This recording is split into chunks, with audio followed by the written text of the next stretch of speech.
El Partido Demócrata recibió una muy mala noticia con el voto hispano en Estados Unidos. Una nueva encuesta realizada esta semana por el diario The Wall Street Journal pone al voto hispano, que tradicionalmente había votado más por el Partido Demócrata, al mismo nivel ahora con el Partido Republicano en un 37%, lo cual refleja, 37% del Partido Republicano, 37% del Partido Demócrata y un 22% de los indecisos. Esto se suma al aumento de votantes hispanos que hemos visto en los últimos meses y cómo ha incrementado en las filas del Partido Republicano. Lucía, sé que existen muchos factores que han influido en ese cambio. Para ti, ¿cuál tú crees han sido los más relevantes? Pues yo creo que la desilusión que han tenido los hispanos, nada más centrémonos en los empresarios hispanos que sufrieron con la pandemia y que siguen sufriendo con estas ideas de cierre que ha tenido el presidente Biden. Yo creo que los hispanos poco a poco se han ido dando cuenta que no es tan malo apoyar a los empresarios, porque al final de cuentas los empresarios son los que ofrecen los empleos, ¿no? El gobierno sencillamente puede, si va a operar de manera correcta, sencillamente puede ofrecer cierto número de empleos, pero son los empresarios los que generan, los que apoyan el crecimiento de los países. Y creo que la administración Biden, con las políticas que ha tomado, se ha equivocado con los empresarios y probablemente con muchos latinos, ¿no? Porque ellos dependen de los empresarios. Yo creo que el cambio de muchos latinos hacia no quisiera decir que necesariamente el Partido Republicano, sino el descontento que tienen con el Partido Demócrata, poco a poco lo han ido comprobando, lo han ido manifestando, ha sido mucho más palpable, porque pues la verdad es que qué desilusión. Y yo nada más te digo, a mí como ciudadana estadounidense me duele muchísimo las políticas que han implementado para los empresarios, para la gente, y no sé, es como si Biden se estuviera disparando en el propio pie, ¿no? Ya lo decía esto al principio, la gente votó contra Trump y no a favor de Biden, porque creo que la gente ni siquiera estaba enterada de las políticas de Biden. Sin embargo, sí sabían las de Trump y no les gusta. No les gustaba Trump, pero yo creo que lo que hizo Trump no fue tan malo, y tan es así como lo mencionas, que Biden está volviendo a muchas de las políticas que había implementado el presidente Trump. Y a las Marías comienzo con María Lorca. El mismo voto también de los españoles en Estados Unidos, que cada día cobra más influencia y más presencia. O sea, ¿de qué manera lo ves tú que este voto hispano en Estados Unidos sigue creciendo para el lado republicano? Como decía Lucía, es básicamente por las políticas, me imagino. Mira, hay una cosa, yo creo que casi toda la gente que hemos venido a este país, bueno, muchos de vosotros habéis nacido aquí, yo vine aquí muy jovencita, hay un montón de gente que tú tienes cruzando la frontera, jugándose la vida para venir. Cuando una persona viene a este país es porque viene a buscar un mejor futuro. Y un mejor futuro generalmente es porque, bueno, sobre todo la gente que venimos aquí somos gente de negocios, gente de business, y los negocios solamente crecen si hay dos cosas: ley y orden. En el momento que tú quitas estas dos, de la ley y el orden, de la ecuación, de la creación de se te va a paquete. Entonces, ¿qué pasa? Que Trump tenía ley y orden. De hecho, era su lema, law and order, ¿me entiendes? Tú quitas law and order, tiene la gente que ahora encima dicen que María, mi tocaya, sabrá mejor que yo, ahora que si roban menos de $200 no vas al trullo. Pues ¿esto qué cachondeo es? ¿Cómo? Sí, claro, y también estudiantes que repelan porque les ponen 7 de calificación y lo consideran que es discriminatorio. Caramba, ponte a estudiar. Yo creo que hay muchísimas más. Continúa, María Lorca, no quería interrumpirte, pero sí yo quiero agregar a lo que ha dicho ambas. No, simplemente eso, que las ciudades demócratas, los estados demócratas, no hay ley y orden a día de hoy. No hay. Si se vienen todos a Miami, pues espero que no nos voten aquí demócratas. María Herrera Mellao. Pues es muy interesante. Yo creo que, como efectivamente decís, cada vez hay más españoles aquí en los Estados Unidos, cada vez más personas vienen huyendo de la persecución fiscal, de la carga fiscal que hay en Europa, concretamente en España. Fijaros, si comparativamente, ¿no? Si hacemos un estudio comparado a lo que ha pasado, por ejemplo, en España y Portugal en los últimos años, vemos por qué ha crecido Portugal.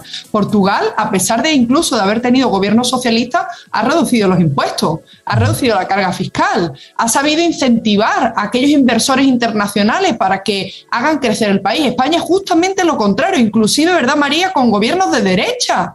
O sea, esto cuando tenían mayoría absoluta. ¿Y qué pasa? A eso le unimos digamos, lo que ha surgido en Cataluña con el tema del independentismo, porque hay que llamarlo como son, los nazis, los nacionalistas, estos pues que están locos. Y aquí cada vez más han pasado un censo en el 2012 de 20.000 españoles aquí en el sur de Florida a casi 70.000. Entonces, ¿qué pasa? Incluso hoy he leído un artículo del Epoch Times que dice que Florida es el segundo estado de Estados Unidos más libre. ¿Por qué? Y lo mide en términos económicos, libertad económica, capacidad para disfrutar, o sea, libertades individuales. Eso es fundamental. Por eso, desde que Ron DeSantis está como gobernador, pues las empresas y los empresarios y las personas individuales huyen de California a Nueva York. Entonces, ¿por qué se mueve el voto hispano hacia los republicanos? Porque la gente no es tonta y la gente, como dice María, no se viene de Honduras, Guatemala, El Salvador o España o Francia para venir aquí y volver otra vez a pagar más del 50% de sus ganancias a programas ideológicos y temas de supremacismo blanco. Eso es una tontería.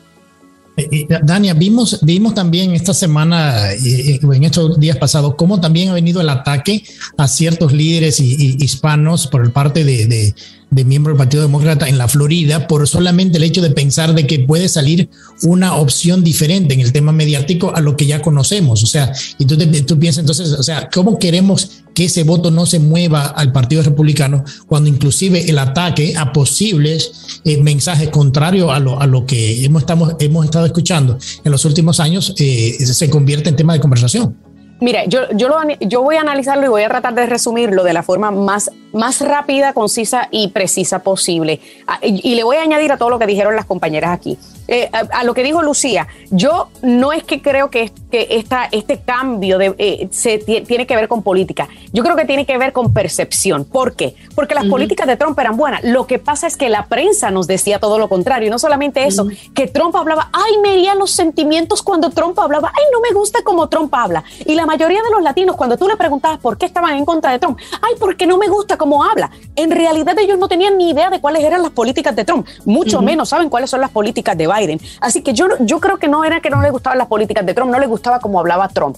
Ahora, número 2, yo creo que muchos de los latinos, como para añadir a lo que dicen las Marías, que venimos a este país a prosperar en busca de ese gran sueño americano, y ese gran sueño americano significa prosperidad, no significa que el gobierno nos esté metiendo la mano en el bolsillo. Óyeme, porque en todos nuestros países, y yo digo países porque obviamente me refiero a todos nuestros hermanos latinoamericanos, Puerto Rico es parte de los Estados Unidos, pero igual en Puerto Rico impera la corrupción, óyeme, esta misma semana arrestaron a 2 alcaldes por corrupción. O sea que estamos hablando de que estamos en contra de ese gobierno grande, de ese aparato gubernamental burocrático grande y mal manejado que constantemente está metiéndonos las manos en el bolsillo. Si yo trabajo, yo no quiero que tú te estés metiendo en mi vida ni metiéndome las manos en el bolsillo. Y número 3, los latinos están despertando. ¿Por qué? Porque los latinos se han dado cuenta que por mucho tiempo el Partido Demócrata le ha incumplido a sus promesas. Primero, la reforma migratoria para muchos de nuestros hermanos latinoamericanos y número 2, la estadidad para Puerto Rico. Cada ciclo eleccionario, esos son los 2 temas principales con los latinos. Te vamos a prometer una reforma migratoria, te vamos a prometer el paso a la estadidad para Puerto Rico. Y yo, como le digo a todos en mi programa de radio, te prostituyen el voto, te utilizan y después te descartan como prostituta usada. Y esa es la realidad del caso. Suena fuerte, pero es la realidad. Y los latinos ya se cansaron de ser un balón político, de que le estén prostituyendo su voto y le incumplan las promesas. Claro, y déjame decirte, perdón, Willy, eso lo hemos visto pero montones no voy a decir años, décadas. Nosotros nos utilizan como balón político. Claro, siempre. Y nos prometen las perlas de la Virgen. Y lo vimos con Obama, uno de los más recientes. Él juró y perjuró que en su primer término iba a promover una reforma migratoria. Y no lo hizo por promover su programa de salud. Bueno, en un segundo término siguió con su programa de salud. Y al final de cuentas, los inmigrantes indocumentados se quedaron sin el pan y la tortilla. Se quedaron y que Gutiérrez, el amigo de Obama, terminó yendo preso porque protestó en la Casa Blanca porque le incumplió la promesa del tema migratorio. Claro. Y le puso una curita a la herida, le puso la orden ejecutiva que otorgó DACA en el día de hoy. María Herrera Mellado, una preguntita interesante sobre el estado de la ciudad de Nueva York. O sea, vimos como el alcalde que ya va en su salida, de Blasio de Nueva York, aprobó medidas o sea, las más estrictas para las mascarillas y los niños y todo eso. Y ahora también la ciudad de Nueva York aprueba una medida en cual le permite, le permitiría a los inmigrantes, o no a los no ciudadanos el derecho al voto, algo que inclusive en la Constitución te dice, o sea, para tú votar en Estados Unidos, en cualquier ciudad, tiene que ser ciudadano. O sea, ¿qué te parece a ti esta última hazaña del alcalde saliente de Nueva York? Pues fíjate, yo me estuve revisando las zonas de donde venían estas propuestas, es decir, del City Councilman, y a quién les afectaba. Y concretamente, para los que conozcan Nueva York, esa zona de Washington Heights, ¿verdad, Willy? Donde viven tantos dominicanos. De ahí viene, de esa zona viene. ¿Y por qué les interesa? Porque realmente hay una mayoría de hispanos que pagan impuestos, que contribuyen y que efectivamente no tienen voz. Pero yo, que he vivido allí y que he trabajado allí durante 3 años, le voy a decir por qué no tienen papeles, porque no son ciudadanos, porque dejan de pagar el child support, porque no les interesa sacarse a veces incluso en la residencia por temas fiscales, porque ni siquiera se preocupan de conseguir papeles porque desde que llegan ya le dan los food stamps, Medicaid. Entonces, en vez de forzar a la gente, cuando yo vivía allí hacíamos seminarios para que la gente se hiciera ciudadano, para que pagase sus deudas, para que arreglase con el IRS, con la Hacienda, lo que debía, para que declarase lo que de verdad estaba ganando. Entonces, en vez de eso, deciden que no importa que tengas ya ni siquiera la residencia, sino simplemente con un DACA, con un permiso de trabajo, tú vas a poder votar en las elecciones locales. Es una propuesta que se ha aprobado, está pendiente de la firma del Bill de Blasio, pero la realidad es que en España hemos visto algo parecido ante la llegada masiva de inmigrantes africanos. Por supuesto, los que los proponen siempre son los mismos, la extrema izquierda, y es para, de nuevo, pues quebrar el Estado de Derecho, la separación de poderes y esa agenda, al hilo de esa agenda globalista que dice que no hay que incentivar el odio hacia el inmigrante, hay que aceptarlo, todos somos seres humanos iguales y no existe ningún ilegal sino indocumentado. Bueno, señor, pues que saquen papeles para empezar, y en segundo, ¿por qué van a hacer algo que no está de acuerdo a lo que es la ley estatal ni la federal? Digo algo, yo como ciudadana estadounidense que pasé por todo el proceso, que me lo viví, me lo esperé, lo pagué, etcétera, yo me siento ofendida porque el único privilegio que a mí me separa de alguien que tiene residencia permanente o que es indocumentado es el voto. Es el único derecho que me hace distinta. Y si a la gente que no ha hecho las cosas como se debe, que no ha cumplido con las reglas, en fin, le van a dar los mismos privilegios que a mí, ¿para qué carambas me voy a esforzar por ganarme una ciudadanía estadounidense? Claro. Le quitan todo, digamos, le quitan todo el chiste, le quitan el gran premio, que es pórtate bien, paga tus impuestos, no te metas en líos con la ley y, bueno, eventualmente podrás aspirar a la ciudadanía estadounidense. ¡Wow! ¡Buenísimo! Pero si ahorita cualquier persona que cruza la frontera se la van a dar, púchale, pues a mí ya me desanimaste, ¿no? Sí. Exacto. Sí, pero María Lorca.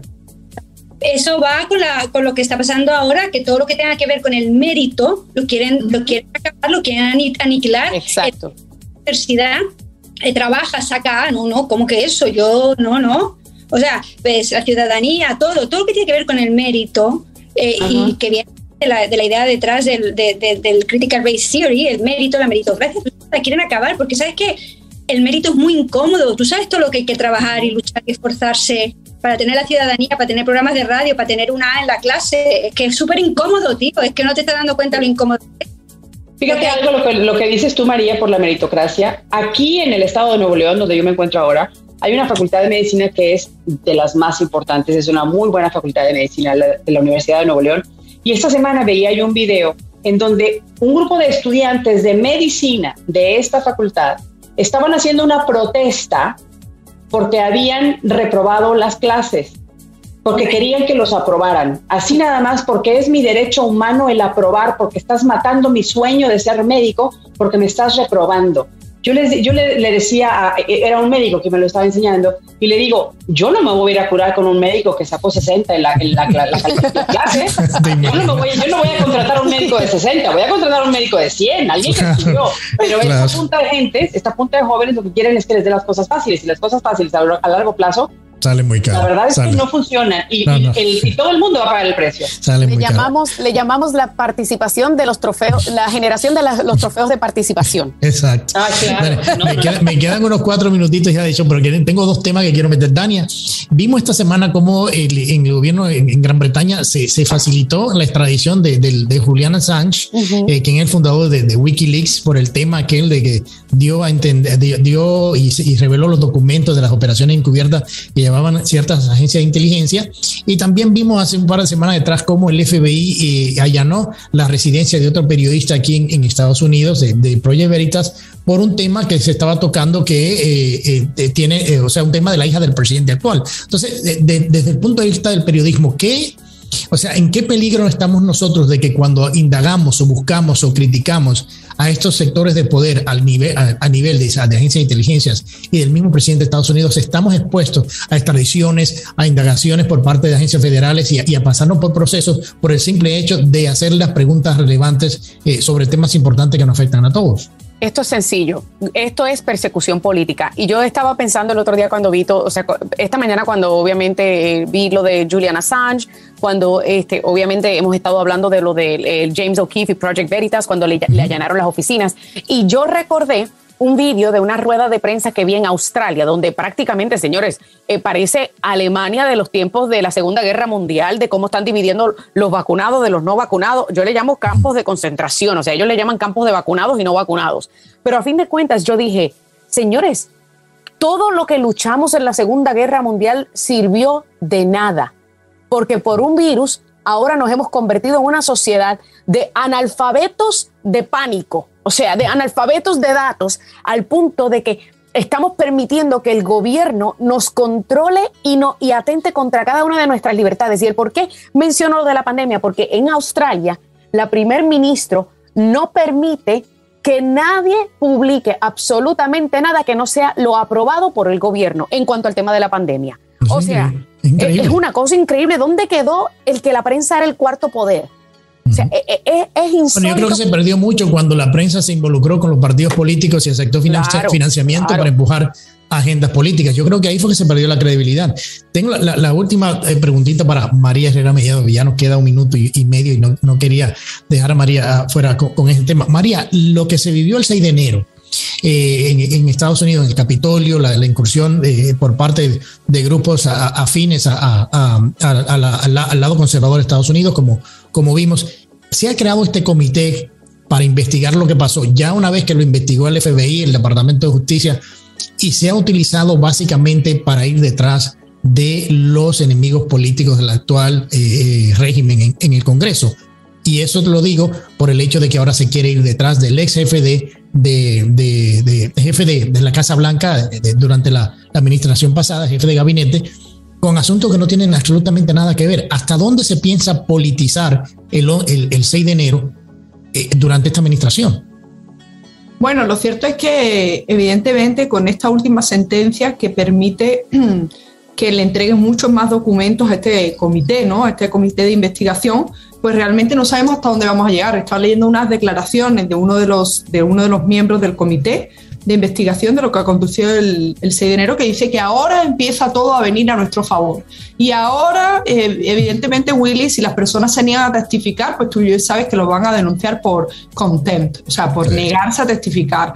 Y encima contamos con un comité donde no hay ni siquiera un republicano. Claro. O sea, esto es en el que Pelosi se negó a que hubiese cualquier presencia de un medio conservador y contraria a lo que ellos quieren hacer, que es básicamente sentenciar que todo esto fue un complot, a pesar de lo que ha dicho el FBI, que no tienen prueba de que aquello estaba organizado por Trump, ni nada. Entonces, la sentencia que vimos ayer de acabar con el privilegio ejecutivo, pues va a dar mucho que hablar y va a ser muy importante. Bueno, llegamos al final de esta mesa redonda especial en donde analizamos las llamadas del presidente Biden a ambos presidentes ruso y chino esta semana, el aumento de la inflación, la extradición de Julian Assange y la aprobación en la ciudad de Nueva York de una medida que permite a los no ciudadanos a votar en elecciones en esa ciudad, además de otros temas de mucha importancia. Quiero agradecer y darle las gracias a mis colegas desde Miami, la doctora María Herrera Mellado, abogada, María Lorca Susino, profesora de Economía de la Universidad de Miami, desde el centro de la Florida, la periodista Dani Alessandrino, y desde México, en esta ocasión, mi colega y también periodista Lucía Navarro, por sus análisis. Le agradezco muchísimo que me hayan acompañado en esta hora y a nuestra audiencia les agradecemos la atención y su tiempo a este programa especial y los invitamos a que nos acompañen la próxima semana con otra entrega más de On Target con Willy Lora. Y recuerda, es duro fracasar, pero es todavía peor no haber intentado nunca triunfar. Que pasen un excelente fin de semana. On Target con Willy Lora. Gracias por su compañía. Escúchanos nuevamente en nuestra próxima entrega en Radio 97.9 FM en iHeartRadio.